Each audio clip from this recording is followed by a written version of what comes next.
For as long as humanity has existed, we've looked to the oceans and seen this incredible source of mystery and power. We've told stories for millennia about the unbelievable treasures hidden in the deep. Well, today, we're right on the edge of a brand new kind of quest. A modern churning for riches that could literally power our entire future. But just like in those old myths, this search, it is absolutely filled with promise, peril, and some very, very powerful rivals. So to really get what's happening today, we actually have to go way back to an epic Hindu legend called the Samudra Manthan, which means the churning of the ocean. In this story, the gods, the devas, and the demons, the asuras, they put aside this bitter rivalry. They formed this really uneasy temporary alliance for just one thing, to churn the great cosmic ocean and pull out Amrita, the nectar of eternal life. And this is where it gets really interesting, because it perfectly mirrors what we're talking about today. In the myth, the goal was Amrita, this elixir of immortality. In our modern reality, the goal is a totally different kind of elixir.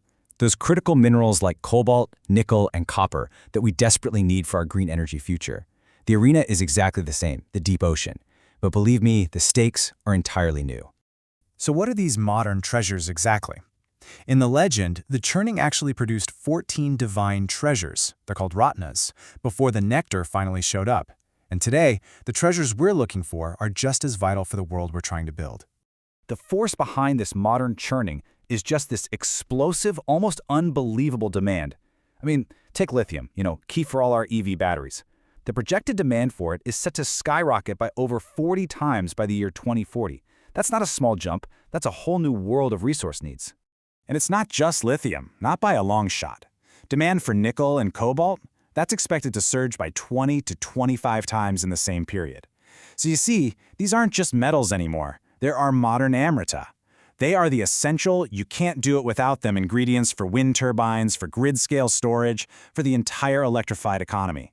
Without them, the whole energy transition just grinds to a halt. Now, what's really fascinating here is how these resources are actually found. Just like the different ratnas in the myth, there are three main types of deep-sea mineral deposits. First, you've got polymetallic nodules. These are basically potato-sized rocks loaded with nickel and cobalt, just sitting there on these vast, flat plains deep in the ocean. Then you have seafloor massive sulfides, which form around these volcanic hydrothermal vents, and they're rich in things like copper and gold. And finally, there are cobalt-rich crusts that grow on underwater mountains, called seamounts. Each one is a different kind of treasure, hidden in a different part of the deep. Okay, so if we're churning the ocean, where is all this happening, and what in the world are we using for a churning rod? Well, the location and the technology are just as epic as the myth itself. So, welcome to the modern ocean of milk, the Clarion-Clipperton Zone, or the CCZ. This is an absolutely enormous stretch of the Pacific seabed.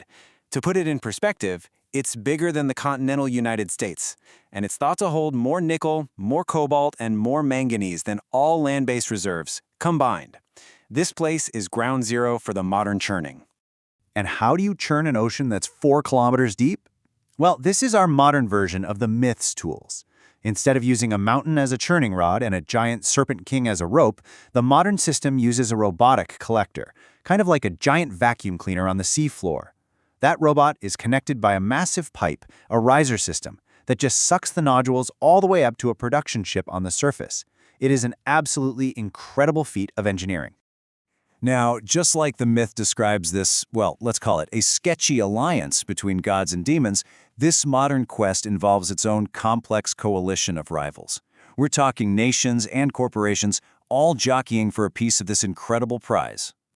The organization trying to manage this whole thing is the International Seabed Authority, or ISA.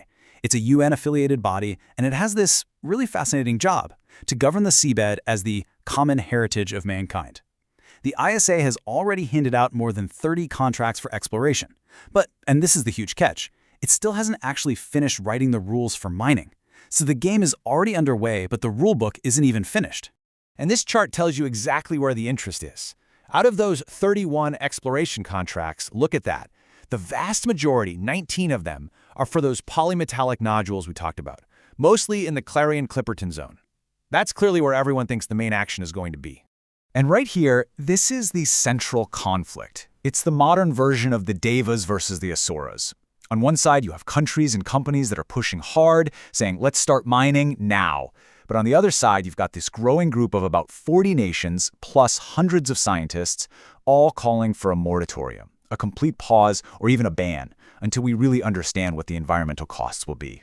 And that brings us to the darkest part of the myth. Because before any of the treasures or the nectar came out of the ocean, the very first thing to rise up was a lethal poison called hala, a poison so deadly it threatened to destroy the entire universe.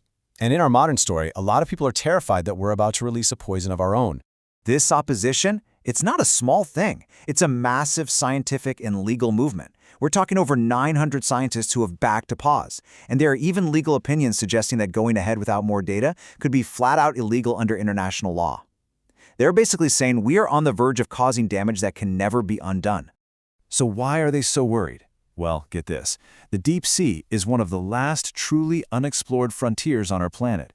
A staggering 90% of the species living down there in the Clarion-Clipperton Zone are completely new to science.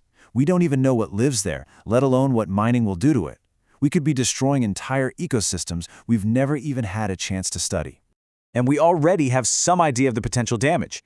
A really small-scale test mining simulation saw a 37% drop in animal life in the area it touched.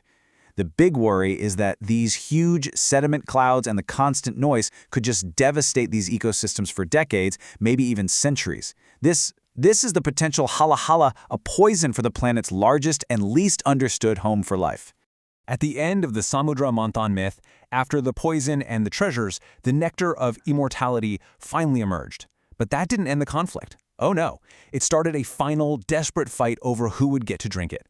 And our modern story is in a very similar place. The ultimate prize is in sight, but it is a long, long way from being claimed.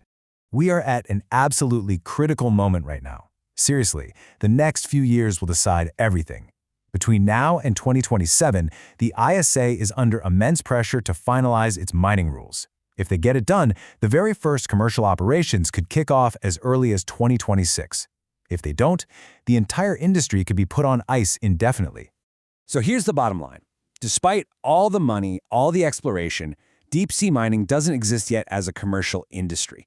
It is a massive multi-billion-dollar bet on a future possibility. And that possibility depends completely on getting regulatory approval, proving the tech works at scale, and somehow overcoming this huge wave of environmental opposition. Which leaves us with the ultimate question, doesn't it? Is the deep seabed this incredible ocean of wealth that's going to power our sustainable future? Or is it a Pandora's box, holding a poison that could wreck the planet's last untouched wilderness? The modern churning has started, but how this whole story ends might just depend on how we see the ocean itself. Maybe to find an answer, we need to think beyond just pulling resources out of the ground, or the seabed. There's a certain wisdom in just watching how nature relates to the sea. You see trees on the coast, they get battered by sea winds day in and day out, but they grow, bending towards the ocean, almost like they're grateful for the life it gives. There's no doubt there's a huge amount of wealth down there, most of it we haven't even found yet. But here we are, standing right on the edge of being able to get it. And what are we doing? We're already fighting over it, drawing lines on a map of a place that belongs to all of us and to none of us. In the end, the ocean has always been a source of wealth. In the myth, Lakshmi, the goddess of prosperity herself, was born from its churning.